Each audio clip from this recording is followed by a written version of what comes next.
FM rainbow Puduvai 102.8 நேரில் கேட்க இருக்க இந்த நிகழ்ச்சி ஹலோ டாக்டர். ஹலோ டாக்டர் நிகழ்ச்சியில் ஒவ்வொரு நாளும் நிறைய மருத்துவம் சம்மந்தப்பட்ட தகவல்களை தெரிஞ்சுட்டு இருக்கோம். இன்றைக்கி என்ன விஷயத்தை பற்றி தெரிஞ்சுக்க போகிறோம் அப்படின்னு பார்த்தீங்கன்னாக்கா, ஒரு குழந்தை பூமியில் பிறப்பது அப்படின்றது சாதாரண விஷயம் கிடையாது. அந்த குழந்தை கருவாக இருந்து முழுவதுமாக வளர்ச்சி அடைய எல்லா விஷயங்களையும் அளித்து அதற்கு ஒரு முழு கவசமாக இருப்பது ஒரு தாயின் கர்ப்பப்பை. ஸோ ஒரு குழந்தை தாயின் கர்ப்பப்பையை விட்டு வெளியே வரும்போது அந்த குழந்தையும் அதன் உடலும் சுற்றுச்சூழலுக்கு ஏற்றாற்போல் மாற சிறிது காலம் தேவைப்படுது. அதுவரை அந்த குழந்தைக்கான ஊட்டச்சத்து மற்றும் பாதுகாப்பு என்பது மிகவும் அவசியமானது. ஊட்டச்சத்துக்காக முழுக்க முழுக்க தாய்ப்பாலை சார்ந்தும் பாதுகாப்புக்காக தாயை சார்ந்தும் தான் ஒவ்வொரு குழந்தையும் இருக்கு. ஸோ இன்று ஹலோ டாக்டர் நிகழ்ச்சியில் தாய்ப்பால் மற்றும் பிறந்த குழந்தை பராமரிப்பின் முக்கியத்துவம் குறித்து விளக்கம் கொடுக்க நம்முடன் இன்று நிலையத்தில் இருக்காரு புதுச்சேரி இந்திரா காந்தி அரசு மருத்துவக் கல்லூரி குழந்தை நல மருத்துவத்துறை உதவி பேராசிரியர் டாக்டர் திவ்யா அவர்கள். வணக்கம் டாக்டர். வணக்கம்.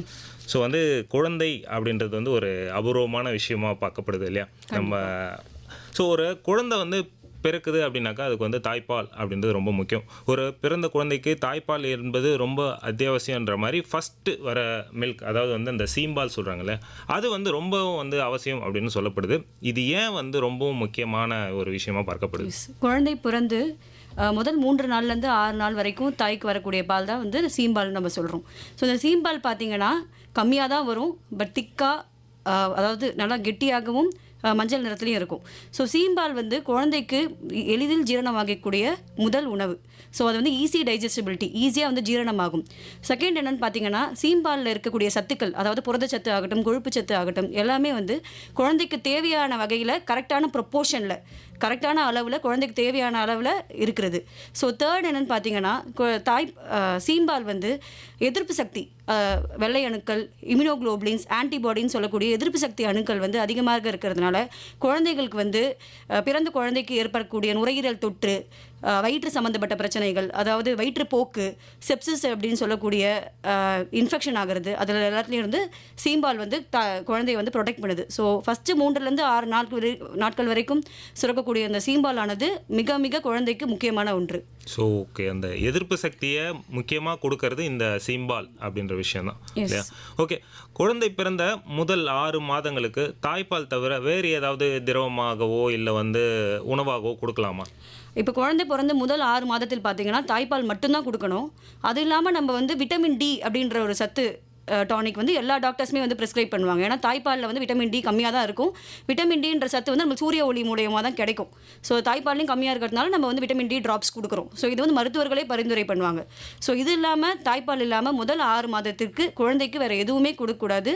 ஈவன் தண்ணி கூட கொடுக்கக்கூடாது. அது கூட தாய்ப்பாலே தண்ணி போதுமான அளவில் இருப்பதனால நம்ம தண்ணி கூட கொடுக்கக்கூடாது. தாய்ப்பால் மட்டுமே குழந்தைக்கு போதுமான உணவு. ஓகே, இப்போது சப்போஸ் இந்த தாய்ப்பால் தவிர வேறு ஏதாவது உணவுப் பொருள் கொடுத்தா ஏதாவது பக்க விளைவுகள் இருக்குமா? குழந்தைக்கு ஃபஸ்ட்டு அந்த செரிமானத்துக்கான அந்த இதுவே கெப்பாசிட்டியே இருக்காது. ஸோ தாய்ப்பால் மட்டும்தான் குழந்தையால் ஈஸியாக டைஜஸ்ட் பண்ண முடியும். மற்ற பால் ஆகட்டும், தேன் ஆகட்டும், எல்லாமே குழந்தைக்கு பொறுத்த வரைக்கும் அது ஒரு பாய்சன் தான். ஸோ ஈஸி டைஜஸ்டபிலிட்டி இருக்காது. அதனால் வெளியிலேருந்து கொடுக்கறதுனால இன்ஃபெக்ஷன்ஸ்லாம் வர்றதுக்கு நிறைய வாய்ப்புகள் இருக்குது. Okay okay. ஸோ அப்போ குழந்தைகள் பிறந்து பேர் வைக்கிறது அப்படின்னு சொல்லிட்டு வாயில் தேன், சர்க்கரை இதெல்லாம் போடுறாங்களா? அது தவறான ஒரு. கண்டிப்பாக தேனுன்றது 1 இயர் வரைக்கும் கொடுக்கக்கூடாது. ஏன்னா தேனில் ஒரு பொட்டுலினம் டாக்ஸின்னு சொல்லிட்டு ஒரு இன்ஃபெக்ஷன் பரவலாம். ஐ மீன் தேனில் கிருமி குழந்தைங்களுக்கு போகலாம். ஸோ அது குழந்தைங்களுக்கு மோசமான விளைவுகளை ஏற்படுத்தலாம். ஸோ தேன்ன்றது ஹனி 1 இயர் வரைக்கும் கொடுக்கவே கூடாது. ஸோ பிறந்து பேர் வைக்கும்போது கொடுக்கவே கூடாது. தாய்ப்பால் மட்டும்தான் கொடுக்கணும் ஃபஸ்ட்டு 6 மந்த்ஸ்க்கு. Okay madam. ஸோ இப்போ ஃபஸ்ட்டு 6 மாதத்துக்கு வெறும் தாய்ப்பால் மட்டும்தான் கொடுக்கணுன்றீங்களா? ஒரு நாளைக்கு எத்தனை முறை தாய்ப்பால் கொடுக்கணும்? குழந்தை பசியோடு இருக்கிறப்ப கொடுத்தா போதுமா, இல்லை இதுக்குன்னு ஒரு கணக்கு இருக்கா? ஓகே, இப்போ பார்த்தீங்கன்னா நல்ல நிறை மாதத்தில், அதாவது 37 வாரங்கள் முடிந்து கம்ப்ளீட் ஒரு டேர்மில் பிறந்த ஒரு நல்ல வெயிட்டுடைய ஒரு குழந்தை, வேறு எந்த ப்ராப்ளமே இல்லாத குழந்தைக்கு நம்ம ஆன் டிமாண்ட் ஃபீடிங்னு சொல்லிட்டு உலக சுகாதார மையம் சொல்லியிருக்காங்க. ஆன் டிமாண்ட் ஃபீடிங்னா என்னென்னு பார்த்தீங்கன்னா, ஸோ குழந்தைக்கு பசி எடுக்கும்பொழுது நம்ம பால் கொடுத்தா போதும். ஒரு 2 மணி நேரத்துக்கு ஒரு வாட்டி, 3 மணி நேரத்துக்கு ஒரு வாட்டி எழுப்பிலாம் பால் கொடுக்க வேண்டாம். ஸோ ஆன் டிமாண்ட் ஃபீடிங் குழந்தைக்கு பசி எடுக்கும்போது கொடுத்தால் போதும். இல்லை குழந்தைக்கு வேறு ஏதாவது பிரச்சனை இருக்குது, இல்லைன்னா குறமாச குழந்தை, சுகர் அளவு மெயின்டைன் ஆகலாம், அந்த மாதிரி ஏதாவது ப்ராப்ளம் இருந்துச்சுன்னா அது உங்கள் மருத்துவர் சொல்கிற மாதிரி நீங்கள் ஃபீட் பண்ணணும். இல்லைனா ஆன் டிமாண்ட் ஃபீடிங் போதும். ஓகே. ஸோ வந்து இப்போ வந்து ஒரு குழந்தை வந்து அழுதா மட்டும்தான் நம்ம வந்து அது பசியோட இருக்குது அப்படின்றது வந்து கண்டுபிடிக்கிறோம். வேறு ஏதாவது வந்து செய்கைகள் இருக்கா? குழந்தைகள் வந்து இந்த செய்கைகள்லாம் இருந்துச்சுனாக்கா, இது வந்து பசியோட ஒரு அறிகுறி அப்படின்னு சொல்லிட்டு சொல்ற மாரி. ஓகே.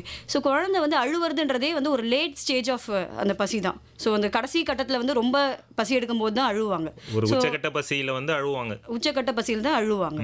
ஸோ எர்லி கியூஸ்ன்னு சொல்லுவாங்க. அதாவது குழந்தை பசிக்க ஆரம்பிக்கும் போதே சில வெளிப்படுத்துவாங்க. சில செயல்பாடுகளால வெளிப்படுத்துவாங்க பசி எடுக்குதுன்னு சொல்லிட்டு. ஸோ அதை அப்பவே நம்ம ஈஸியாக கண்டுபிடிச்சு கொடுத்தோம்னா குழந்தை வந்து பால் நல்லாவும் குடிப்பாங்க. லேச்சிங் அதாவது ஈஸியாக வந்து பாலை வந்து சப்பறதுக்கு நல்லா பண்ணுவாங்க. ஸோ அந்த எர்லி ஹங்கர் கியூஸ்ல என்னன்னு பார்த்தீங்கன்னா, தலையை இந்த சைடு அந்த சைடு திருப்புவாங்க. தூங்கி எந்திரிச்ச உடனே தலையை இந்த சைடு அந்த சைடு திருப்புவாங்க. நாக்கை வெளியே நீட்டுவாங்க. கையை எடுத்துகிட்டு போய் வாய்க்கு வைப்பாங்க. கை சப்புவாங்க. உதட்டை போட்டு உதட்டை சப்புவாங்க. ஸோ இதெல்லாம் இருந்துச்சுன்னா early hunger cues. ஸோ நீங்கள் தாய்மார்கள் வந்து அந்த ஸ்டேஜ்லேயே வந்து கண்டுபிடிச்சி குழந்தைக்கு வந்து ஃபீட் பண்ண ஸ்டார்ட் பண்ணணும். Okay, okay madam. ஸோ இன்று ஹலோ டாக்டர் நிகழ்ச்சியில் தாய்ப்பால் மற்றும் பிறந்த குழந்தை பராமரிப்பின் முக்கியத்துவம் குறித்து தான் வந்து நம்ம தெரிஞ்சுக்கிட்டு இருக்கோம். இந்த டாபிக் சம்மந்தமான உங்கள் கேள்விகளுக்கு நீங்கள் வந்து டயல் பண்ணுங்கள் 2271-7600 மற்றும் ஒரு எண் 2271-7700. ஸோ நிகழ்ச்சியில் அடுத்த கொஸ்டினாக வந்து நம்ம கேட்க போகிறது என்ன அப்படின்னு பார்த்தீங்கன்னாக்கா, இந்த ஆட்டுப்பால் மாட்டுப்பால் போன்ற பால்களும் வந்து தாய்ப்பாலுக்கும் உள்ள வித்தியாசம் என்ன? ஏன் வந்து தாய்ப்பால் சிறந்ததாக சொல்லப்படுது நம்ம மற்ற பாலை விட? ஓகே. ஸோ ஆட்டுப்பால் மாட்டுப்பால் எல்லாமே அந்தந்த ஸ்பீஷஸ், அதாவது ஒரு ஆடுக்கோ மாடுக்கோ அதுக்கு அந்த உடலுக்காக வந்து இயற்கையாக வர்றது. ஸோ தாய்ப்பால் தான் வந்து குழந்தைக்கு வந்து ஏற்ற பால். ஸோ தாய்ப்பாலில் இருக்கக்கூடிய அந்த புரோட்டீன் புரதச்சத்து இருக்குது இல்லையா, ஸோ வே புரோட்டீன்னு சொல்லுவாங்க, அது குழந்தையால் ஈஸியாக செரிமானம் பண்ண முடியும். அது இல்லாமல் குழந்தையோட ஒரு இம்மெச்சூர் கிட்னிஸ், அதாவது சிறுநீரகம் அந்த அளவுக்கு வந்து மெச்சூர் ஆகிருக்காது. ஸோ அந்த கிட்னிஸாலையுமே அந்த ப்ரோட்டீனை தான் வந்து ஹேண்டில் பண்ண முடியும்.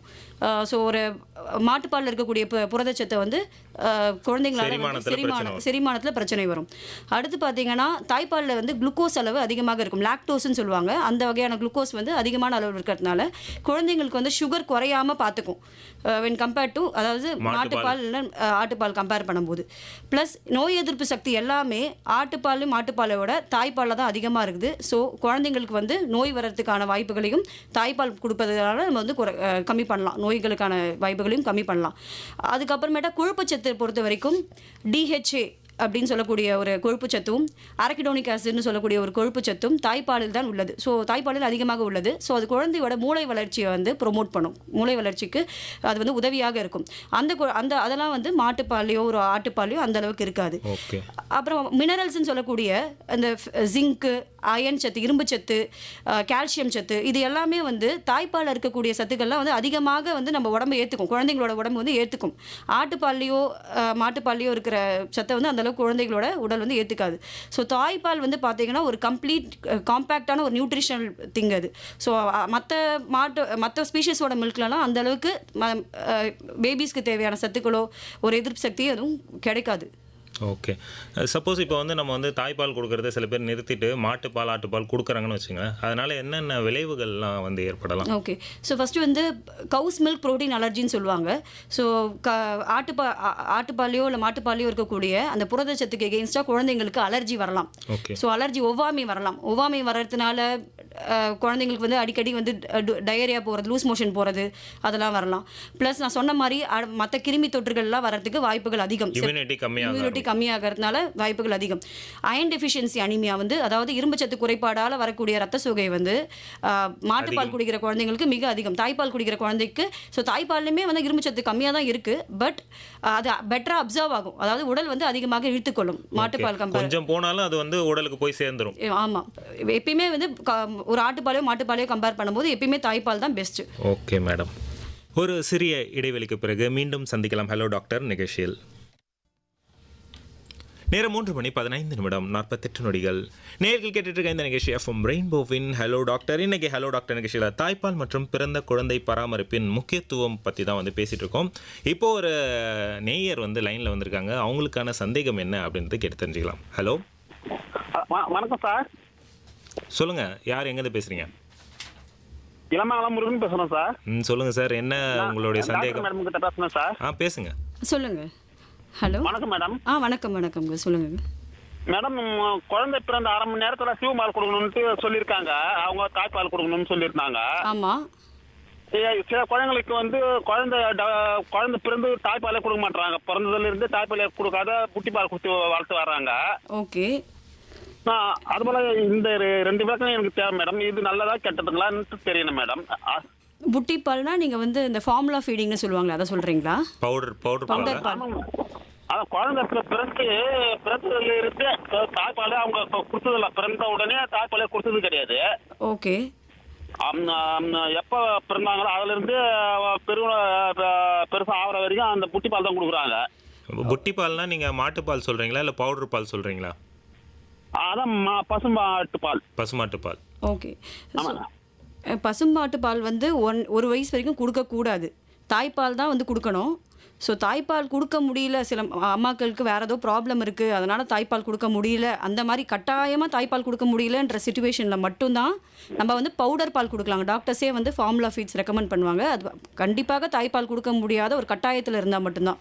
இல்லை மாட்டுப்பால் வந்து கண்டிப்பாக வந்து 1 இயர் வரைக்கும், ஒரு வயசு முடிகிற வரைக்குமே மாட்டுப்பால் கொடுக்கக்கூடாது குழந்தைக்கு. ஹலோ. அதான் என்னுடைய சிஸ்டருக்கு இந்த குழந்தை பிறந்து டபுள் ஸ்டாப் இருந்தது. ரொம்ப நாள் குழந்தை இல்லாமல் இருந்து அவங்க வந்து சின்னதுல இருந்து வந்து அந்த பசும்பால் தான் கொடுத்துன்னு வராங்க. இப்போ எவ்வளோ வயசாகுதுங்க குழந்தைங்களுக்கு? இப்போ 2 வயசு ஆகுது மேடம். ஓகே. நீங்கள் அந்த ஸ்டேஜெல்லாம் கிராஸ் பண்ணிட்டீங்க. ஸோ இதுக்கு மேலே வந்து நம்ம அது வந்து கரெக்டாக தப்பான்றதுலாம் ஆக்சுவலி தாய்ப்பால் கொடுத்துருந்தா தான் பெட்டர். அது இல்லைனா பவுடர் பால் கொடுக்க சொல்லி ரெக்கமெண்ட் பண்ணுவோம். தாய்ப்பால் கொடுக்க முடியலைன்னா பசும்பால் ரெக்கமெண்ட் பண்ண மாட்டோம். பட் இப்போ அது 2 வயசு ஆகிடுச்சு இல்லைங்களா, இதுக்கு மேலே நம்ம அதை எதுவும் மாற்ற முடியாது. ஸோ இதுக்கு மேலே அவங்களுக்கு வந்து ஆக்சுவலாக தாய்ப்பால் கொடுக்குறப்ப ஏதாவது பிரச்சனை இருந்தால் நீங்கள் கேட்கலாம். பட் இப்போ தான் வந்து வளர்ந்துட்டாங்கல்ல, இதுக்கப்புறம் அது தாய்ப்பால் சம்மந்தமாக எந்த பிரச்சனையும் வராது அப்படின்னு சொல்லி. அது என்ன பிரச்சனை வருங்களான்னு சொல்லி கேட்டேன் சார். வேற ஒன்றும் இல்லை சார். ஃபியூச்சரில் வருமானு கேட்குறேன் மேடம் கிட்ட கேட்டு தெரிஞ்சுக்கலாம். ஓகே. தாய்ப்பால் கொடுத்தீங்கன்னா அது ஃபியூச்சரில் வரக்கூடிய ரத்த கொதிப்பு, சுகர் அளவு எல்லாத்தையுமே வந்து தாய்ப்பால் வந்து கொஞ்சம் முன்னாடியே ப்ரிவென்ட் பண்ணும். பட் இப்போ மாட்டுப்பால் கொடுத்துட்டீங்கல்ல, இதுக்கு மேலே எதுவும் பண்ண முடியாது. ஜஸ்ட் ஃபாலோ பண்ணுங்கள், ஒன்றும் பிரச்சனை இல்லை, பார்த்துக்கலாம். ஓகே சார், நன்றி. சரிங்க மேடம். நன்றி மேடம். நிகழ்ச்சியில் அடுத்ததாக இன்னொரு நேயர் வராங்க, என்ன கேள்வி கேட்குறாங்க அப்படின்னு தெரிஞ்சுக்கலாம். ஹலோ. ஹலோ, வணக்கம் சார். வணக்கம், யார் எங்கேருந்து பேசுகிறீங்க? ஹலோ, முருகன். எங்கேருந்து பேசுகிறீங்க? பண்ருட்டி சார். பண்ருட்டி. சொல்லுங்கள், உங்களுடைய கேள்வி சந்தேகங்கள் என்ன? என் வீட்டு அம்மாவுக்கு சுகர் இருக்குது சார். தாய்ப்பால் 6 மாதம் கொடுக்குறாங்க. அந்த பால் கொடுக்குறதுல கொஞ்சம் லைட்டாக புண்ணா இருக்குது சார். அது கேட்க பால் தாய்ப்பால் தான் கொடுத்தாங்க. புண்ணு இருக்கும்போது பாண்டி கொடுக்கலாமா? முதல் கேள்வி சார். ஓகே. டாக்டர் உங்கள் கேள்விக்கு பதில் சொல்லுவாங்க. வணக்கங்க ஐயா. அம்மாவுக்கு வந்து மார்பகத்தில் புண் இருக்குங்களா தாய்ப்பால் கொடுக்கும்போது? ஆமாம் சார். ஓகே. அதில் ஏதாவது சலம் வர்ற மாதிரி அந்த மாதிரி ஏதாச்சும் இருக்கா, இல்லை ஜஸ்ட்டு அந்த கொஞ்சம் வீரல் விட்டுட்டு அந்த கிராக்கடு நிப்பிள் அந்த மாதிரி இருக்குங்களா? அதுங்களா மேடம், ஆ மாரில் புள்ளியா இருக்குது, கருப்பாக இருக்குது. என்ன காரணம் மேடம்? அந்த குழந்தை குடிக்கிறதுனால பொசிஷன்லாம் கரெக்ட் இல்லாததுனால அந்த மாதிரி காயம் சொல்கிறீங்களா? ஆரோக்கியமா மேடம், குழந்தைங்க ஆரோக்கியமா இது ஒன்றும் தப்பு இல்லைங்க மேடம். ஓகே. மாரில் ஃபுல்லாக லைட்டாக கருப்பாக இருக்குது, லைட்டாக பொங்கனம் தான் இருக்குது. என்ன காரணம் மேடம்? இது எப்போயிலேருந்து குழந்தை பால் குடிக்க ஆரம்பிச்சதுல இருந்தா? இல்லைங்க மேடம், ஒரு 20 நாளாக சார். இப்போ குழந்தைக்கு எவ்வளோ மாதம் ஆகுதுங்க ஐயா? குழந்தைக்கு 9 மந்த் ஆகுது மேடம். 9 மாதம் ஆகுதா? மேடம். ஓகே. இது வந்து நேரடியாக பார்க்கணும். நீங்கள் சொல்கிறது நீங்கள் சொல்கிறத வச்சு கற்பனை பண்ண முடியல. நேரடியாக பக்கத்தில் இருக்க மருத்துவர்கிட்டயோ இல்லை இங்கே வந்து காமிங்க. ஸோ நேரடியாக பார்த்தா தான் சொல்ல முடியும். காட்டணும் மேடம். சரிங்க. அது வந்து என்ன சொன்ன வந்து அலர்ஜி மாதிரி வருது, உடம்பு அலர்ஜி வருது. உடம்பு அலர்ஜியாக இருந்தால் தாய்ப்பால் கொடுக்கலாம். அம்மாவுக்கு உடம்பு அலர்ஜியால் நம்ம தாய்ப்பால் கொடுக்கக்கூடாதுன்னு எதுவும் இல்லை. அம்மாவுக்கு ஏதாவது மார்பகத்தில் இன்ஃபெக்ஷன் ரொம்ப சிவியராக இருந்து சலம் கட்டிகிட்டு இருந்தால் மட்டும் தான் தாய்ப்பால் கொடுக்கக்கூடாது. இல்லைன்னா உடம்பு அலர்ஜிக்கெலாம் கொடுக்கலாம் தாய்ப்பால். உடம்பு அலர்ஜின்னா டாக்டர் அலர்ஜிக்கெலாம் கொடுக்கலாங்க ஐயா. அதுதான் புரியுதா உங்களுக்கு? அலர்ஜி இருந்தால் கொடுக்கலாம், எந்த பிரச்சனையும் இல்லைன்னு சொல்கிறாங்க. அது சொல்றது புரியுது சார்.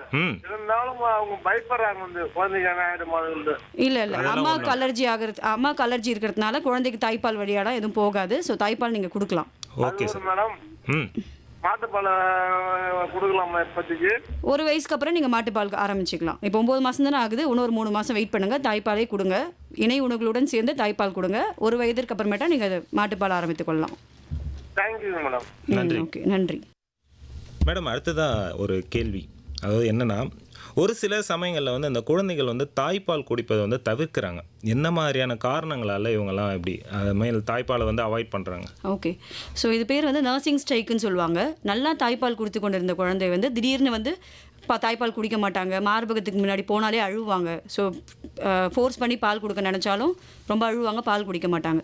ஸோ இது வந்து குழந்தைங்களுக்கு வந்து ஒரு பல்லு முளைக்கிற ஸ்டேஜ்லேயோ, இல்லை சளி பிடிச்சிருக்கிறதுனாலையோ, இல்லை காது வலி இருக்கிறதுனாலையோ, குழந்தைங்களுக்கு அந்த மாதிரி ஒரு டிஸ்கம்ஃபர்ட் இருக்குது. இல்லை டெவலப்மெண்டலாகவே வளர்ச்சி அடையும் போது சில பருவங்களில் அந்த மாதிரி டிஸ்கம்ஃபர்ட் இருக்கிறதுனால இந்த மாதிரி வந்து தாய்ப்பால் குடிக்காமல் நர்சிங் ஸ்ட்ரைக் பண்ணலாம். இதை பற்றி என்ன தெரிஞ்சுக்கணும்னு பார்த்தீங்கன்னா, இது வந்து ரொம்ப ரொம்ப டெம்பரவரி. சரிங்களா? அதாவது வந்து இது வந்து பெர்மனன்ட் கிடையாது. ஒரு நர்சிங் ஸ்ட்ரைக் பண்ணுற குழந்தை, தாய்ப்பால் குடிக்காமல் இருக்கிற குழந்தை ஒரு 2லேருந்து 7 நாள் வரைக்கும் குடிக்காமல் இருப்பாங்க. அதுக்கப்புறமேட்டா அவங்களே குடிக்க ஆரம்பிச்சிருவாங்க. ஸோ இந்த டைமில் நம்ம பார்த்துக்க வேண்டியது என்னென்னு பார்த்தீங்கன்னா, குழந்தை நல்லா யூரின்லாம் நல்லா போகிறாங்களா, ஆக்டிவாக இருக்காங்களா, வேறு எதுவும் பிரச்சனை இல்லையா, வேறு எதுவும் ப்ராப்ளமும் இல்லை, வெறும் தாய்ப்பால் மட்டும் தான் கொஞ்சம் குடிக்க மாட்டாங்க. ப்ளஸ் அவங்க தூக்கத்தில் கொடுத்தா குடிப்பாங்க. ஸோ தூக்கத்தில் குடிப்பாங்க, ஒரு பாதி தூக்கத்துக்கு போகிற ஸ்டேட்டில் பார்த்தீங்கன்னா குடிப்பாங்க. ஸோ அந்த மாதிரி குடித்தாங்கன்னா நீங்கள் பயப்பட வேண்டாம். நர்சிங் ஸ்ட்ரைக் இருந்தால் அது தானாகவே வந்து சரியாயிடும். ஸோ அந்த தூக்கத்தில் குடிக்கிறதுன்றது அவங்களை ஏமாற்றி கொடுக்குற மாதிரி, ஒரு டிஸ்கம்ஃபர்ட் இல்லாத, டிஸ்கம்ஃபர்ட் குறைவான இருக்கிற டைமில் கொடுக்குற மாதிரி அது. ஓகே. ஸோ வந்து இப்போது வந்து தாய்ப்பால் வந்து குழந்தை குடிக்குது, நல்லாவே குடிக்குதுன்னு வச்சிங்களேன். இப்போ சில தாய்மார்கள் சொல்கிற விஷயம், எனக்கு வந்து பால் வந்து சரியாக சுரக்கிறது இல்லை அப்படின்னு சொல்கிறாங்க. ஸோ குறைவாக வந்து பால் சுரக்க என்ன காரணம்? சப்போஸ் அதை வந்து இன்க்ரீஸ் பண்ணனா என்னென்ன விஷயங்கள்லாம் பண்ணலாம்? ஓகே. ஸோ வந்து 99% ஆஃப் த டைம் வந்து தாய்ப்பால் எனக்கு சுரக்கலை அப்படின்னு நினைக்கிறதே வந்து ஒரு மித்து. அதாவது தெரியாமல் சொல்கிறது தான். ஆக்சுவலி வந்து பார்த்தீங்கன்னா, முதல் 3 நாள் சுரக்கக்கூடிய அந்த சீம்பால் கெட்டியாக இருப்பதனால தாய்மார்கள் என்ன அழுத்தி பார்த்தாலுமே அந்தளவுக்கு அது வராது. ஆனால் குழந்தை குடித்தா வரும், கம்மியாக தான் வரும், குழந்தை குடித்தா வரும். ப்ளஸ் அதுக்கப்புறமேட்டா கூட குழந்தை குடிக்க தான் தாய்ப்பால் வரும். சரிங்களா? ஸோ அதனால் ப்ரெஸ் பண்ணி பார்த்துட்டு சம்டைம்ஸ் ஸ்டார்டிங்லேயே முதல் நாளோ 2வது நாளோ தாய்ப்பால் வரலன்னு சொல்லுவாங்க. இது most of the 99% of the time இது வந்து ஒரு மித்து தான். அடுத்து பார்த்தீங்கன்னா, தாய்ப்பால் உண்மையாலுமே வரல அப்படின்றதுக்கு சில காரணங்கள்லாம் இருக்குது. அம்மாவுக்கு வந்து ரொம்ப ஸ்ட்ரெஸ்ஸாக இருக்குது, மன அழுத்தத்தில் இருக்காங்க, இல்லை வந்து ரொம்ப பயந்து போய் ஆங்ஸைட்டின்னு சொல்லுவாங்க இல்லையா, அந்த மாதிரி ஸ்டேட்லலாம் வந்து தாய்ப்பால் வந்து குறைவாகவே வந்து சுரக்கலாம். ஸோ இது ஏன் வருதுன்னு பார்த்தீங்கன்னா, ஸோ ஆக்சிடோசின் ஒரு ஹார்மோன் இருக்கு இல்லையா, அதான் தாய்ப்பால் வந்து வெளியில் வர்றதுக்கு அதுதான் ஒரு காரணம். ஸோ குழந்தை பால் குடிக்கும்போது அந்த ஹார்மோன் ரிலீஸ் ஆகிட்டு அதுதான் வந்து மில்க் எஜெக்ஷன் ரிஃப்ளெக்ஸ்னு சொல்லுவாங்க, தாய்ப்பால் வெளியில் வருது. ஸோ ஸ்ட்ரெஸ்ஸு இல்லை ஆங்ஸைட்டி, அதாவது அந்த மாதிரி விஷயங்கள்லாம் இந்த ஆக்சிடோசின்ற ஹார்மோனை வந்து குறைக்கும், அளவை வந்து குறைக்கும். ஸோ அதனால் வந்து தாய்ப்பால் வெளியில் வர்றது குறையும். ஸோ இது வந்து ஸ்ட்ரெஸ், ஆங்ஸைட்டி இதெல்லாம் கோப்பப் பண்ணாலே, அம்மா வந்து கொஞ்சம் ஸ்ட்ரெஸ்லாம் இல்லாமல், மன அழுத்தம் இல்லாமல் இருந்தாலே இது வந்து ஓவர் கம் பண்ணிடலாம். இதுக்கு மெயினாக வந்து சப்போர்ட் பண்ண வேண்டியது ஃபேமிலி மெம்பர்ஸ். ஏன்னா அம்மா வந்து அந்த டைமில் வந்து தூக்கம் இல்லாமல் இருப்பாங்க. 2 மணி நேரத்துக்கு 3 மணி நேரத்துக்கு ஒரு வாட்டி எழுந்து குழந்தைக்கு வந்து தாய்ப்பால் கொடுத்து கொண்டு இருப்பாங்க. ஸோ அவங்க நேச்சுரலாகவே கொஞ்சம் ஸ்ட்ரெஸ்ஸாக தான் இருப்பாங்க. ஸோ அவங்களோட ஸ்ட்ரெஸ் ஒன்றும் அதிகமாக்காமல் பார்த்துக்க வேண்டியது ஹஸ்பண்ட் அண்ட் கூட சுற்றி அந்த சமயத்தில் நம்ம கொஞ்சம் நேரம் குழந்தைய பார்த்துக்கிறது, அந்த மாதிரி விஷயங்கள்லாம் பண்ணும்போது மதருக்கு வந்து ஹெல்ப் பண்ணுறதுனால அவங்களுக்கு நேச்சுரலாகவே வந்து அந்த ஸ்ட்ரெஸ், அந்த முதல் முறையாக தாய்மார்களுக்கு வந்து போஸ்ட்மார்ட்டம் ப்ளூஸ்ன்னு சொல்லுவாங்க, ஒரு ஆங்ஸைட்டி லெவல் சும்மாவே இருக்கும். ஸோ இதெல்லாம் வந்து யூஸ்வலாக தாய்ப்பால் வந்து ஸ்ட்ரெஸ்லாம் அதிகமாக இருந்தால் தான் வந்து தாய்ப்பால் அந்தளவுக்கு சுரக்க. ஸோ நார்மலாக வந்து 99% ஆஃப் த டைம் அது வந்து ஒரு மித்து தான் வந்து தாய்ப்பால் வந்து சுரக்கலன்றது. அப்புறம் என்னன்னு பார்த்தீங்கன்னா, பத்திய உணவுன்னு சொல்லுவாங்க. நம்ம கம்யூனிட்டி, நம்ம சொசைட்டியில் வந்து ரொம்ப ரொம்ப காமன் பத்திய உணவு. இப்போ அம்மாவுக்கு அது கொடுக்கக்கூடாது, தேங்காய் கொடுக்கக்கூடாது, லெமன் கொடுக்கக்கூடாது அப்படின்னு நிறைய ரெஸ்ட்ரிக்ஷன் சொல்லுவாங்க. ஆக்சுவலி பத்திய உணவு எதுவுமே தேவையில்லை. அம்மாவுக்கு நம்ம கொடுக்குற எல்லா டயட்டுமே, நம்ம சாப்பிட்ற எல்லா டயட்டுமே நார்மலாக கொடுக்கலாம். ஒன்றும் சொல்லப்போனால் குழந்தை பெற்ற ஒரு அம்மாவுக்கு வந்து தாய்ப்பால் கொடுக்கக்கூடிய அம்மாவுக்கு ஒரு 500 கிலோ கேலரி ஒரு நாளைக்கு வந்து எக்ஸ்ட்ராவாக கொடுக்கணும். ஸோ சாப்பாடு அதிகமாக கொடுக்கணும். ஸோ ரெஸ்ட்ரிக்ட் பண்ண வேண்டிய ஐட்டம்ஸ் தான் ரொம்ப கம்மி தான். ஸோ எல்லா ஃபுட்டுமே வந்து ரெஸ்ட்ரிக்ட் பண்ணுறதும் கூடாது. அப்போ தான் அந்த குழந்தைங்களுக்கும் எல்லா சத்துமே கிடைக்கும். ஸோ ரெஸ்ட்ரிக்ஷன் சொல்லிட்டு இப்போது நம்ம வந்து ஆயிலி ஐட்டம்ஸ் அந்த மாதிரி ஐட்டம்ஸ்லாம் வந்து அவாய்ட் பண்ணணுமா, இல்லை கொடுக்கலாம் அந்த மாதிரி? ஸோ ஓகே, அவாய்ட் பண்ணக்கூடிய ஐட்டம்ஸ்னு பார்த்தீங்கன்னா, ஜங்க் ஃபுட்டுன்னு சொல்லுவாங்க இல்லையா, ஜங்க் ஃபுட், துரித உணவுகள். ஸோ ஜங்க் ஃபுட்டை வந்து இல்லை வெளியில் சாப்பிட்றது அதெல்லாம் வந்து கொஞ்சம் குறைக்கணும். ஆயில், ரொம்ப ஓவர் ஆயில் வந்து குறைக்கணும். நார்மல் ஃபுட்டு கொடுக்குறது, நார்மல் ஆயில் நம்ம யூஸ் பண்ணிக்கலாம். ரொம்ப ஓவர் ஆயில் குறைக்கணும். காஃபி வந்து ஒரு நாளைக்கு வந்து 2 கப்ஸ் மேலே கொடுக்கக்கூடாது. ஸோ அதில் எக்ஸஸ் கஃபீன் இருக்கும். ஸோ அதனால் அது வந்து 2 கப்புக்கு மேலே வேண்டாம். காஃபியுமே ஒரு 2 கப், காலையில் ஒரு கப், ஈவினிங் ஒரு கப்னா குடிச்சிக்கலாம். ஸோ மற்றபடி ஆஸ் சச் எந்த பெருசாக ரெஸ்ட்ரிக்ஷன்ஸ் கிடையாது. நார்மலாக சிக்கன்லேருந்து நான்வெஜ் சாப்பிட்றவங்களா இருந்தால் ப்ரோட்டீனுக்கான புரதச்சத்து தேவையான ஃபுட்டு, அதாவது சிக்கனு, முட்டை, மீன் இது எல்லாமே சாப்பிட்டுக்கலாம். வெஜிடேரியனாக இருந்தாங்கன்னா பன்னீர், தயிர், அதுக்கப்புறம் இந்த பருப்பு வகைகள் இதெல்லாம் ப்ரோட்டீன் ரிச். ஸோ இதெல்லாம் வந்து சாப்பிட்டுக்கலாம். ஓகே மேடம், இப்போ ஒரு நேயர் வந்து லைனில் வராங்க. யார் எங்க? ஹலோ. வணக்கம். வணக்கம் சார், யார் எங்கேருந்து பேசுகிறீங்க? நான் வேலூர் மாவட்டம் காட்பாடி பகுதியில் இருந்து சந்திரசேகர் பேசுகிறேன் சார். சொல்லுங்கள் சார், உங்களோட டவுட் என்ன, நேராகவே நீங்கள் கேட்கலாம். கண்டிப்பா டாக்டர், இந்த ஆக்சிடோசின் அப்படிங்கிற ஹார்மோன் குறைவா பெண்களுக்கு சுரக்கிறதுக்கான ஒரு காரணம் அப்படிங்கிறது என்ன ஒண்ணு. ரெண்டாவது டாக்டர், பிரஸ்ட் ஃபீடிங் அப்படிங்கறத பண்றாங்க. நான் கேள்விப்பட்டிருக்கேன், பெண்கள் எந்த அளவுக்கு பிரஸ்ட் ஃபீடிங் பண்றாங்களோ அந்த அளவுக்கு மார்பில வந்து பால் ஊறி அதுவாகவே சுரக்கும் அப்படின்ட்டுன்னு. ஸோ அந்த பால் உற்பத்தி அப்படிங்கிறது என்ன ஃபேக்டர்ஸ்னால பெண்களுக்கு வருது? அண்ட் அந்த பிரஸ்ட் ஃபீடிங் அப்படிங்கிறது பொதுவா குழந்தைகளுக்கு எந்த அது கொடுத்துட்டு சில பேருக்கு பிரஸ்ட் ஃபீடிங்ல மில்க் வரல அப்படின்னு சொல்றாங்களே, அதற்கு என்ன காரணம்? இதை பத்தியும் கொஞ்சம் விளக்கமா சொல்லுங்களேன். ஓகே. ஸோ ஃபஸ்ட்டு கொஷின் நீங்கள் கேட்டீங்க இல்லையா, ஆக்சிடோசின்ற ஹார்மோன் வந்து எப்போ வந்து சுரக்கிறது கம்மியாகணும். நான் முன்னாடியே சொன்ன மாதிரி தான் மோஸ்ட் இம்பார்ட்டன்ட் ஃபேக்டர் என்னன்னா எமோஷ்னல் டிஸ்டர்பன்சஸ். சரிங்களா? அதாவது அம்மாவுக்கு பயம் அதிகமாக இருப்பதனாலேயோ இல்லை டிப்ரெஷன், ரொம்ப மனச்சோர்வில் இருக்காங்க, ஸ்ட்ரெஸ்ஸில் இருக்காங்க, மன அழுத்தத்தில் இருக்காங்க, இந்த மாதிரி காரணங்களால் ஆக்சிடோசின் வந்து ஹாப்பி ஹார்மோன், ஆக்சிடோசினுக்கு இன்னொரு பேர். ஸோ அது வந்து சுரக்கிறது வந்து குறைஞ்சிரும். ஸோ அதுதான் ஒரு முக்கியமான காரணம் ஆக்சிடோசின் அளவு வந்து குறையிறதுக்கு. ஸோ வந்து அம்மாக்களை வந்து மன அழுத்தம் மனசோர்வு இல்லாமல் பார்த்துக்கிட்டாலே ஓரளவுக்கு இந்த ஆக்சிடோசின் லெவலில் நல்லா தான் நார்மல் மதர்ஸ்லாம் நார்மலாகவே செக்ரீட் ஆகும். ரெண்டாவது கொஸ்டின் வந்து அவங்க கேட்டது வந்து தாய்ப்பால் வந்து அதிகமாக சுரக்குது, கொடுக்க சுரக்குமா அப்படின்னு சொல்லிட்டு கேட்குறாங்க. ஆமாம். ஸோ வந்து தாய்ப்பாலோட பேசிக் மெக்கானிசமே என்னன்னு பார்த்தீங்கன்னா, எந்த அளவுக்கு மார்பகத்திலேருந்து தாய்ப்பால் அகற்றப்படுகிறதோ அந்த அளவுக்கு வந்து தாய்ப்பால் வந்து அதிகமாக சுரக்கும். குழந்தை வந்து பால் குடிக்க அதோட குழந்தை பால் குடிக்கிறதுனால இருக்க அந்த நர்வ் எண்டிங்ஸ்லாம் வந்து மூளைக்கு போயிட்டு அந்த ஹார்மோன்ஸ்லாம் ரிலீஸ் ஆகி, ஸோ மில்க் ப்ரொடியூஸ் ஆகி, ப்ரொலாக்டின் ஹார்மோன் ரிலீஸ் ஆகி மில்க் ப்ரொடியூஸ் ஆகி, ஸோ ஆக்சிடோசின் ஹார்மோன் வந்து ரிலீஸ் ஆகிறதுனால மில்க் வந்து எஜெக்ட் ஆகுது, வெளியில் வருது. ஸோ வந்து பால் எவ்வளோ அகற்றப்படுதோ அவ்வளோ பால் வந்து சுரக்கும். வந்து குழந்தை குடிக்கிறதுனால நரம்புகள் தூண்டப்பட்டு ஆட்டோமேட்டிக்காக வந்து பால் சுரக்கிறது வந்து அதிகமாகும். ஸோ குழந்தை குடிக்காமல் விட்டால் பால் சுரக்கிறது அந்த சைடு குறையும். Okay ma'am. ஒரு இடைவெளிக்கு பிறகு மீண்டும் பேசலாம். இந்த நிகழ்ச்சியில் ஹலோ டாக்டர் நிகழ்ச்சியில் தாய்ப்பால் மற்றும் குழந்தை பராமரிப்பு குறித்த தகவல்களை தெரிஞ்சுக்கலாம். நேரம் 3:34 FM rainbow Puduvai 102.8 hello doctor நிகழ்ச்சி தான் கேட்டுட்ருங்க. இன்றைக்கி நிகழ்ச்சியில் வந்து தாய்ப்பால் மற்றும் பிறந்த குழந்தை பராமரிப்பின் முக்கியத்துவம் குறித்த தகவல் தான் தெரிஞ்சிட்ருக்கோம். நமக்கு விளக்கம் கொடுத்துட்ருக்காங்க புதுச்சேரி இந்திரா காந்தி அரசு மருத்துவக் கல்லூரி குழந்தை நல மருத்துவத்துறை உதவி பேராசிரியர் டாக்டர் திவ்யா அவர்கள். அடுத்ததாக வந்து டாக்டர், என்ன கேள்வி அப்படின்னாக்கா, இப்போ பால் கொடுக்கறதுக்கு முன்னாடியும் பின்னாடியும் வந்து மார்பகங்களை எவ்வாறு வந்து பராமரிக்கணும், அதே மாதிரி குழந்தைக்கு பால் கொடுத்ததுக்கப்புறம் என்னென்ன விஷயங்கள்லாம் செய்யணும்? ஓகே. இப்போ வந்து பார்த்தீங்கன்னா, சில அம்மாலாம் நினைப்பாங்க ஒரு வாட்டியுமே வந்து தண்ணி வச்சு வந்து மார்பகத்தை சுத்தம் பண்ணிகிட்டு இருக்கணும் அப்படின்னு நினைப்பாங்க. பட் ஆக்சுவலி அப்படி சுத்தம் பண்ணோன்னா மார்பகத்து மேலே இருக்கிற அந்த எண்ணெய் பதம் வந்து குறைந்து, ஸோ மார்பகம் வந்து ஈஸியாக வந்து காயமாகறதுக்கு நிறைய வாய்ப்பு இருக்குது. ட்ரை ஆகி காயமாகறதுக்கு, கிராக்கட் நிப்பிள்ஸ்லாம் வரதுக்கு அதிகமான வாய்ப்புகள் இருக்குது. ஸோ தினமும் அம்மாக்கள் வந்து ஒரு முறை குளித்தால் போதும், சும்மா தண்ணி வச்சுக்கிட்டே இருக்க தேவையில்ல. ஸோ தினமும் அம்மா ஒரு முறையாவது குளித்து விட வேண்டும். அடுத்து என்னன்னு பார்த்தீங்கன்னா, ப்ராப்பர் பொசிஷனிங் அண்ட் அட்டாச்மெண்ட், அதாவது கரெக்டான முறையில் வந்து குழந்தைகளுக்கு பால் கொடுத்தாலே, ஒரு கரெக்டான லேச்சிங் இருந்தாலே அம்மாவுக்கு வந்து அந்த இடத்துல எதுவும் காயெல்லாம் வராது. பட் இனிஷியல் ஸ்டேஜஸில் குழந்தை பிறந்து ஒரு வாரம் 10 நாள் புது தாய்மார்களுக்கு அந்த ப்ராப்பர் அட்டாச்மெண்ட் பொசிஷனிங்லாம் சரியாக வராதுனால அந்த இனிஷியல் டைமில் வந்து கிராக்கடு நிப்பிள்ஸ்ன்னு சொல்லக்கூடிய மார்பகம் ட்ரை ஆகி அதில் வந்து காயம் ஏற்படுறதுக்கு நிறைய வாய்ப்பு இருக்குது. ஸோ அந்த மாதிரி இருந்துச்சுன்னா தாய்ப்பாலுடைய அந்த கடைசி பால் இருக்குல்ல, கெட்டியான ஹைன் மில்க்னு சொல்லுவாங்க, பின் பால். ஸோ அந்த பாலை எடுத்து வைக்கலாம், அந்த காயத்து மேலே வச்சா அதுக்கே வந்து அந்த காயத்தை ஆட்டுறதுக்குரிய அந்த இது இருக்குது. ப்ளஸ் அது இல்லாமல் கொஞ்சம் ட்ரையாக விடணும், அதாவது காத்தோட்டமாக விடணும். ஸோ ரொம்ப டைட்டான ட்ரெஸ் போடாமல் கொஞ்சம் காத்தோட்டமாக விட்டால் அந்த காயம் சரியாகும். அடுத்தது குழந்தை பால் குடித்த பின் செய்ய வேண்டிய விஷயங்கள். ஓகே. பால் குடித்த பின் பார்த்தீங்கன்னா, குழந்தை பால் குடிக்கும் போதே பாலுடன் சேர்ந்து கொஞ்சம் காற்றையும் வந்து உள்ளே வந்து எடுத்துக்கிறதுக்கு வாய்ப்பு இருக்குது. ஸோ அதுக்காக தான் நம்ம வந்து பர்பிங்னு சொல்லுவோம். குழந்தைய நல்லா வந்து தட்டிட்டு அதுக்கப்புறமேட்டா வந்து கீழே வந்து படுக்க வைக்கணும்.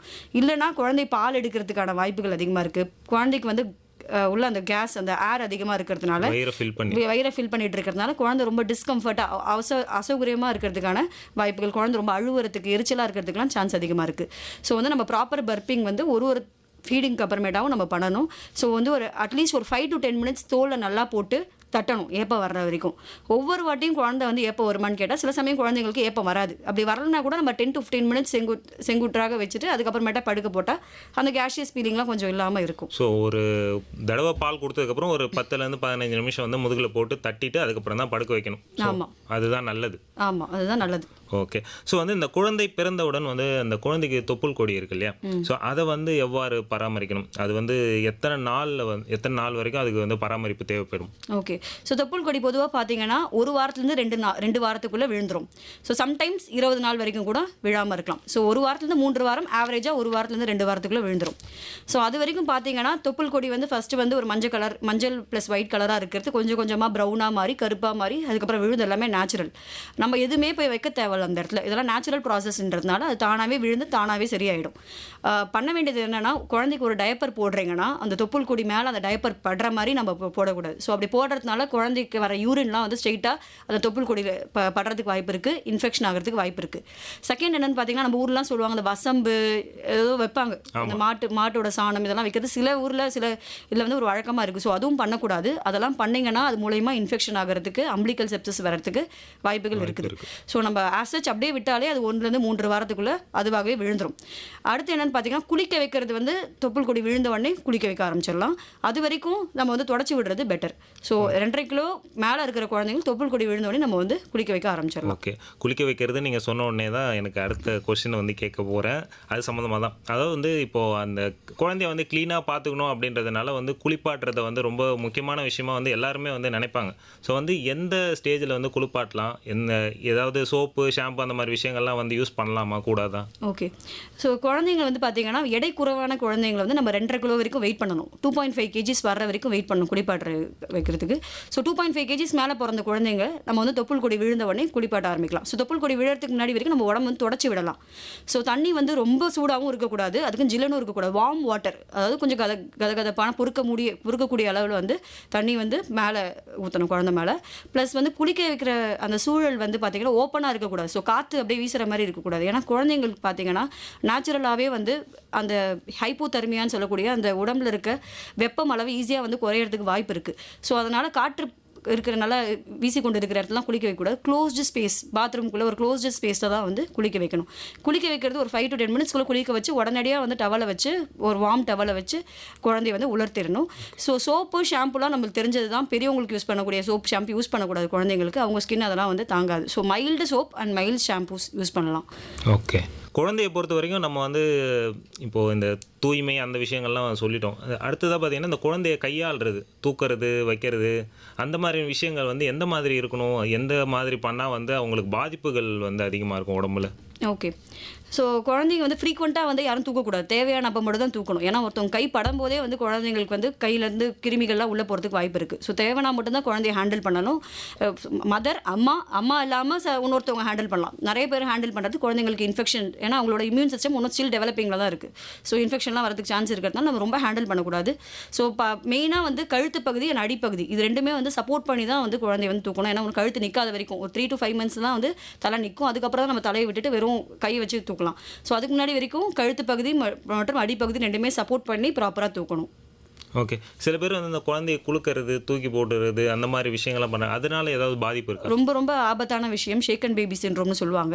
ஸோ குழந்தை வந்து வேகமாக, அதாவது தாளாட்டுறன்ற பேர்லேயே வந்து ரொம்ப வேகமாக ஆட்டினாலோ, ஸோ குழந்தைங்களோட எலும்பு எல்லாமே ரொம்ப சாஃப்டானது, அதாவது ஃபுல்லாக டெவலப் ஆகாது. ஸோ எல்லாமே ஈஸியாக ஃப்ராக்சர் ஆகிறதுக்கு, ரத்த கசிவு ஏற்படுறதுக்கு, ரத்தக்கட்டு வர்றதுக்குலாம் வாய்ப்பு ஜாஸ்தி. ஸோ குழந்தைங்களை வந்து ஹேண்டில் பண்ணும்போது ரொம்ப ஷேக் பண்ணுறது, குலுக்கிறது அதெல்லாம் எதுவும் பண்ணக்கூடாது. ஓகே மேடம், ஒரு இடைவேளைக்கு பிறகு மீண்டும் சந்திக்கலாம். ஓகே, நேரம் 3:41:45. ஹலோ டாக்டர் நிகழ்ச்சியில் இன்றைக்கி தாய்ப்பால் மற்றும் பிறந்த குழந்தை பராமரிப்பு முக்கியத்துவம் குறித்த தகவலை தான் வந்து தெரிஞ்சிட்ருக்கோம். அடுத்ததாக கேள்வி என்ன அப்படின்னு பார்த்தீங்கன்னாக்கா, நிறைய பேர் பார்த்தீங்கன்னா இந்த குழந்தைங்க வந்து அடிக்கடி யூரின் போகுது அப்படின்றதுக்காக வந்து டயப்பரை போட்டு அப்படியே விட்டுருவாங்க. ஸோ வந்து இந்த டயப்பர் அப்படின்றத வந்து யூஸ் பண்ணலாமா, பண்ணக்கூடாதா, இல்லை அதுக்கு பதிலாக வந்து நம்ம காட்டன் கிளாத்ஸ் மட்டுமே யூஸ் பண்ணால் போதுமா?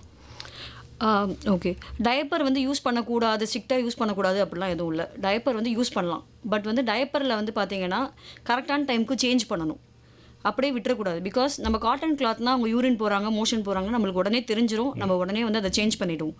டயப்பர் போட்டிருந்தாங்கன்னா அதை அந்தளவுக்கு தெரியாது. ஸோ நீங்கள் டயப்பர் எவ்வளோ ஃப்ரீக்வெண்ட்டாக சேஞ்ச் பண்ணணும்னு பார்த்தீங்கன்னா, பிறந்த குழந்தைகள் அடிக்கடி யூரின் மோஷன் போயிட்டே இருப்பாங்க.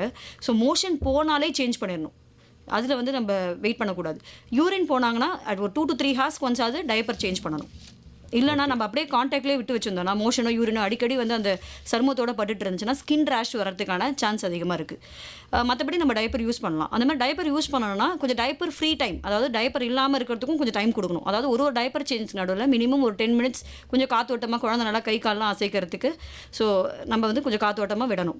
ஸோ டைப்பர் யூஸ் பண்ணக்கூடாதுன்னு இல்லை, யூஸ் பண்ணால் அந்த ப்ராப்பராக ஃபாலோ பண்ணணும். சில பேர்லாம் என்ன பண்ணுவாங்கன்னா ஒரு நாளைக்கு மொத்தம் 3-4 டைப்பர் தான் மாற்றுவாங்க. ஏன்னா அவங்களுக்கு வாங்க முடியாது பிரச்சனையாக இருக்கிறதுனால. ஸோ 3 to 4 டைப்பர்ஸ் தான் சேஞ்ச் பண்ணுவாங்க. அந்த மாதிரி இருக்கக்கூடாது. டைப்பர் யூஸ் பண்ணால் at least every 2nd to 3rd ஹவர்லேயே நம்ம டைப்பர் மாற்றிட்டே இருக்கணும். மோஷன் போனால் அதுக்கு நடுவில் கூட மாற்றுற மாதிரி இருக்கணும்.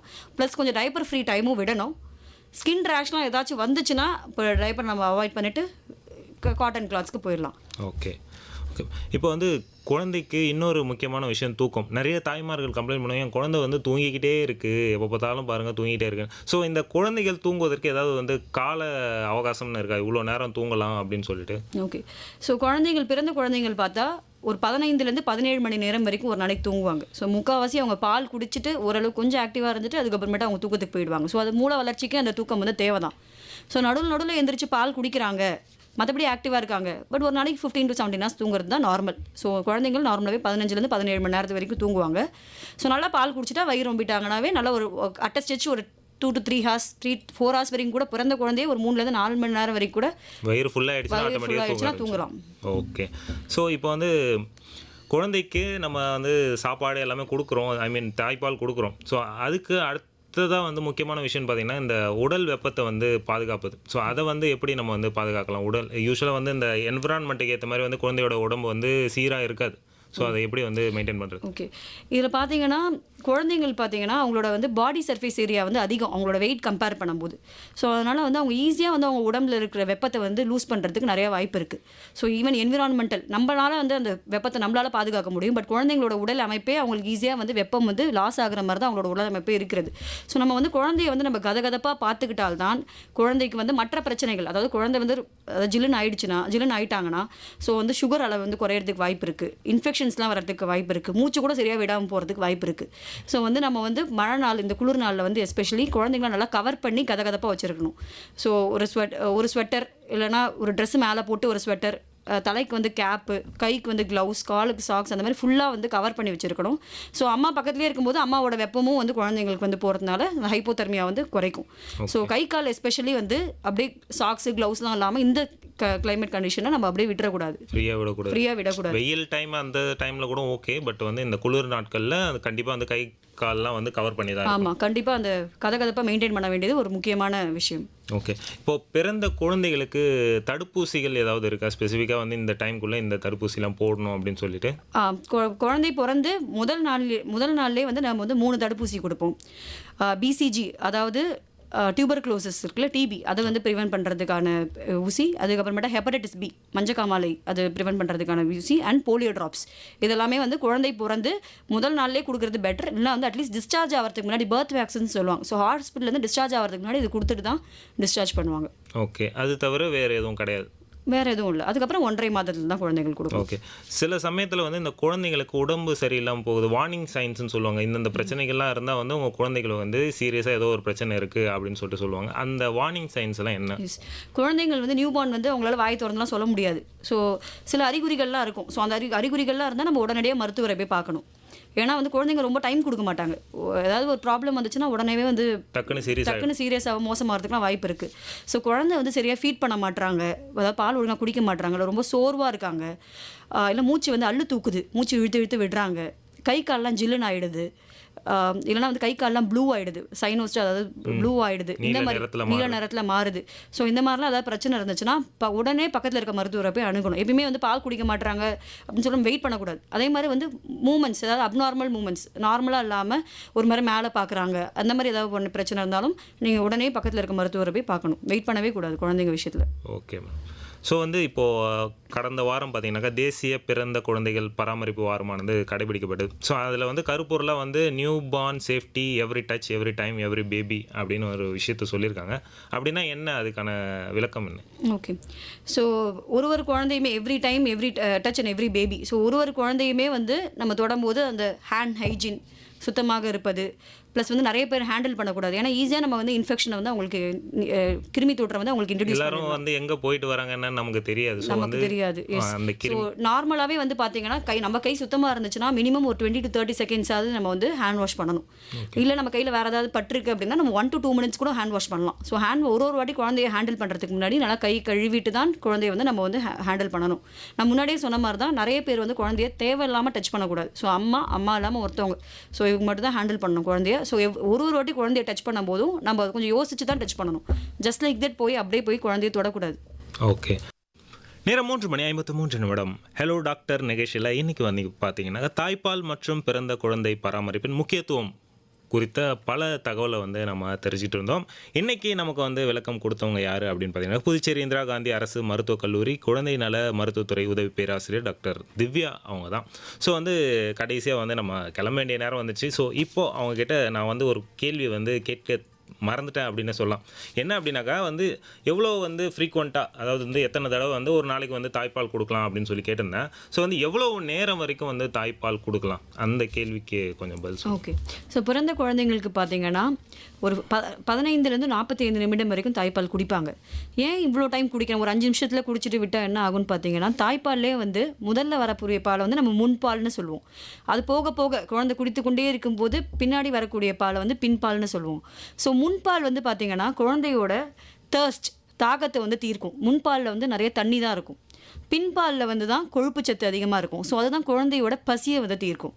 ஸோ முதல்ல தாகத்தோடு ஆரம்பிக்கிற குழந்தை நல்லா பசியெலாம் வயிறு ஃபுல்லாக அந்த பின்பால்லாம் கிடச்சிட்ட பிறகு, ஹைன் மில்க் கிடச்சிட்ட பிறகு, வயிறுலாம் ரொம்பிட்ட பிறகு தான் அவங்க தூங்குவாங்க. அந்த ஹைன் மில்கால தான் அவங்களுக்கு வந்து வெயிட்டும் கெயின் ஆகும். ஸோ ஒரு 5 நிமிஷம் 7 நிமிஷம் அந்த மாதிரி கொடுக்கறதுனால கொஞ்சம் கம்மியான டைம் தண்ணி மட்டும் தான் போகிறோம். வெறும் தண்ணி மட்டும் குடிச்சிட்டு குழந்தை வந்து யூரின் தான் போவாங்க. வெயிட் அந்த அளவுக்கு ஏறாது. அதே மாதிரி சில அம்மாக்கள்லாம் என்ன பண்ணுவாங்க, ஒரு சைடு ஒரு மார்பகத்தில் ஃபஸ்ட்டு ஒரு வாட்டி கொடுப்பாங்க. ஒரு 5 நிமிஷம் 10 நிமிஷத்தில் அவங்களே எடுத்து இன்னொரு மார்பகத்தில் திருப்பி, அதாவது ஆப்போசிட் சைடில் இருக்க பிரெஸ்ட்டில் வந்து நெக்ஸ்ட் ஒரு 5 to 10 minutes கொடுப்பாங்க. ஸோ இது எல்லாமே பார்த்தீங்கன்னா முன்பால் மட்டும் தான் குழந்தைக்கு கிடைக்கும். ஸோ பின்னாடி வரக்கூடிய அந்த ஹைன் மில்க் பின்பால் வந்து குழந்தைக்கு கிடைக்காது. ஸோ அதனால் கொழுப்பு சத்து அந்த அளவுக்கு கிடைக்காது. ஸோ பின்பாலில் இருக்கக்கூடிய கொழுப்பு சத்து வந்து குழந்தைக்கு போய் சேராது. ஸோ அதனால் வந்து ஒரே ஒரு பிரெஸ்ட்டு வந்து ஃபுல்லாக காலி ஆகிற வரைக்கும், அதில் இருக்க தாய்ப்பால் எல்லாமே வந்து குழந்தைக்கு போய் சேர்ற வரைக்கும் ஒரே சைடு வந்து 15 to 45 நிமிடம் வரைக்கும் கொடுக்கணும். ஸோ அடுத்த பசியின் குழந்தை அழுவாங்க இல்லையா, ஒரு 2 மணி நேரம் 3 மணி நேரம் கழிச்சு, அப்போ தான் வந்து ஆப்போசிட் சைடில் வந்து கொடுக்கணும். ஸோ ஒரே வாட்டி வந்து நம்ம வந்து மாற்றி கொடுக்கறது குழந்தைக்கு எல்லா ஊட்டச்சத்துமே தேவையான அளவு கிடைக்காது. ஓகே மேடம், சூப்பராக வந்து இன்னைக்கு வந்து நிறைய வந்து கேள்விகளுக்கு பொறுமையாக அழகாக வந்து பதில் சொன்னீங்க. அதே மாதிரி நேயர்கள் கேட்ட கேள்விகளுக்கும் வந்து நல்ல தெளிவான ஒரு விளக்கம் கொடுத்தீங்க. ஸோ நிலையத்தின் சார்பாக உங்களுக்கு நன்றி மேடம். நன்றி.